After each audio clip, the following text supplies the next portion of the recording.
Hello folks, this is another iSpeakPE screencast, and this particular screencast is going to be talking about structuring very simple paragraphs in order to help build your essay grades. Now, what we're going to be discussing can apply to both A2PE, in terms of the old specification, OCR specification, G453 papers, and also the new A-level linear specification for simple structure paragraphs. Alright, in my last screencast, I discussed 3 simple steps that you need to do in order to start to create your essay. If you want some explanation with regards to these 3 simple steps, if you head back to the previous screencast about that, and that will discuss this aspect further. But don't go any further with this screencast unless you understand what these 3 simple steps are, because you won't be able to plan your paragraphs effectively. The next thing to note before we start constructing our paragraphs is that this screencast deals with those paragraphs that relate to some of the simpler aspects you might see on an essay question. For example, you might often see a question that's what we call a two-tiered question. So it asks you to describe something first and then explain or critically evaluate something second, or vice versa. Now, if it asks you to describe something that seems quite simplistic in nature, then you need to apply a PED structure to that paragraph, and that's what this screencast is going to be discussing. If you're interested in critically evaluating or justifying something or comparing and contrasting something, then you need to see the further screencast that I'm doing on more difficult or complex paragraph structures. So the PED aspect that I keep talking about stands for the following things. Firstly, P stands for point, E stands for explain or show evidence, and D stands for development point. And I'm going to go through these 3 key aspects in order to help you build a constructive paragraph for the essay that you're writing.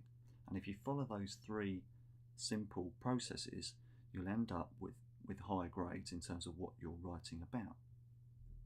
The reason we use a PED structure is quite evident when you see the mark scheme for essay writing. Now, it's very subjective, which means it's due to the view of the person reading it, i.e. the examiner, and so it's very difficult to actually gain 20 marks out of 20 unless you're hitting specialist criteria. I always say to my students, you could write for years and not get 20 marks, but you can write a fluid and concise essay within 2.5 sides of paper and clearly get 20 marks. And so for that reason alone, you should always try to leave your essay writing to the end of your exam, so you have the maximum thinking time available rather than spend hours on it and then trying to go back to your short mark questions. But that's the point for another day.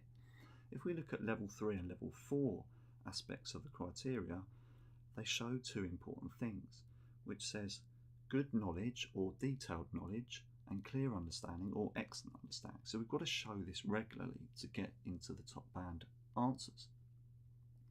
You've also got to have, if you note very clearly, relevant practical examples in both bands. Now, that means you need to be consistent with what you're writing and show that you know good practical examples or good evidence to support what you're trying to say. And if you don't do that, you're going to be looking at a level 1 or level 2 band mark for your essay. So the PED structure helps to create that by regularly adding your examples into your work. Alright, so let's have a look at the different aspects of the PED structure. P obviously stands for point, as we mentioned earlier. What this means is, to start your paragraph, you need to make a sentence or 2 about a clear point in relation to what we call the subject qualifier. See the previous screencast if you're wondering what the subject qualifier is. For example, if we use this exam question from historical studies, again, this can be applied to any A-level linear question as well as A2 essay question. So don't just think historical studies is no good for me, just use the concepts here. We can clearly see that we need to think about certain things: increase free time and improve transport. So the first thing you need to think about is start to brainstorm. Think, how many points can I make about those 2 things? So if I'm thinking off the top of my head, number 1, if if we're looking at increased free time, we're going to be talking about Saturday half day. We could be talking excursions to the seaside. We could be talking about early closing Wednesday. So there's 3 separate paragraphs I can write about those different aspects that relate to free time. So they're the key points. If we're looking at transport, we could talk about the railway develop shorter travelling distances, and we could talk about how the lower class could attend football matches as spectators. So again, separate points. Suddenly I've got 5 potential paragraphs in front of me which I can utilise for my essay. Now the other important thing to remember is the examiner doesn't want to know everything you ever know about history in your essay. Just wants to know that you know enough about those concepts that it's asking about.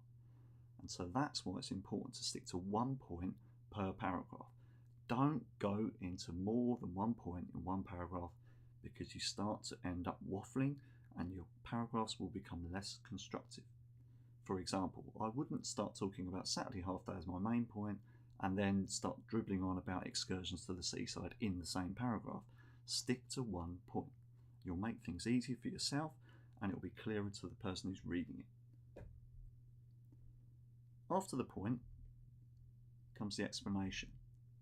And to help explain what you have spoken about in your point, you need to provide some form of evidence.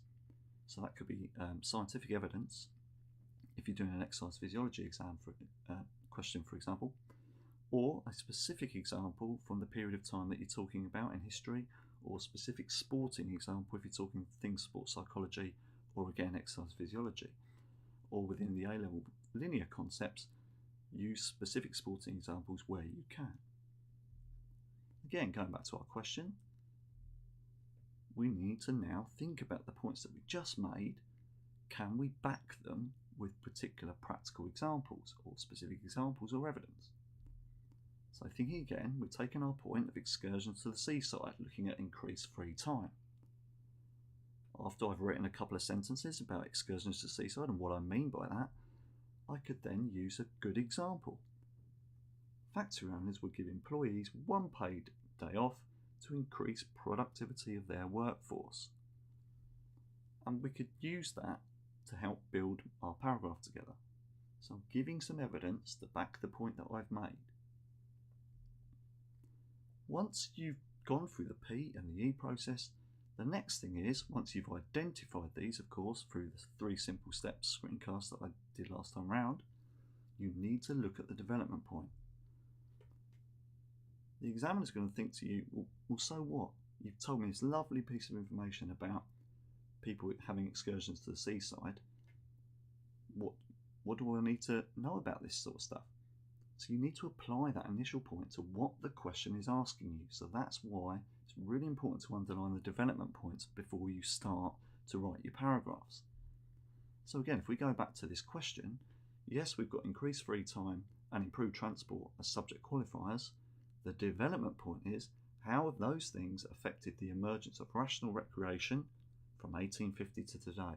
So anything in that time period, how did it affect the emergence of sport in that time period? Well, let's have a think. So we go back to our points. Firstly, start with our point. One way increased free time impacted in this time period is that there were regular excursions to the seaside via the introduction of the railway. For example, factory owners would give employees 1 paid day off to increase productivity of their workforce. This would ensure the health of their workers, and so the factory could maintain its running standards. Now, if I want thinking about my development point, how might that impacted sport in the future, or sport at that time? So here's my statement. This may have meant that the employees experienced swimming for the first time. They might have enjoyed it because the factory owners took them for a rare day off, and it may have led to the promotion of swimming as a more regular pastime in that time period. So I've gone from making 1 point to backing it with an example to developing it further in the context of the question. And again, it doesn't matter whether this is a history question, psychology question, exercise physiology question, or any of the A-level linear spec questions, the same process applies. Point, explain, develop. So, just to recap, once you've found the command word, subject qualifier, and what you need to do for a development point, we then just need to keep the constructive paragraph simple. Point, 1 point and 1 point only. Second, explain, give a good bit of evidence. Just while I'm on that point, don't give a point as an evidence point just by adding the phrase for example. What I mean by that is, if I said, for example, the factory owners would take their workmen to the seaside, full stop, that's not an example because I've already made that as a point, as I mentioned earlier on. So try and think of a new example, or something even better, think of it related to sport or an actual practical example when you use that explain point. And then after this, obviously use your development point that you've worked out from the question. What is the question actually asking me in relation to the subject qualifier? So what I've done here is I've used a sports psychology question for this particular aspect to show the principle working again. And as you can see, the aspects in blue are the point, the aspect in pink is the example or the evidence. So I've developed it a little bit within a sporting concept. And the aspect in green is my development point. I've taken that point and added further detail in relation to the question. So you can clearly see this doesn't just work for historical studies, it works for every single concept that you'll get as an essay for simple structure paragraphs, not the ones that use critically evaluate, because we'll come onto them in another screencast. Alright, I hope you enjoyed this screencast and found it very useful in terms of constructing your paragraphs. As always, if you need any more sort of information about A-level PE or A-level linear PE, head to the iSpeakPE channel on YouTube and you can find more of our stuff there.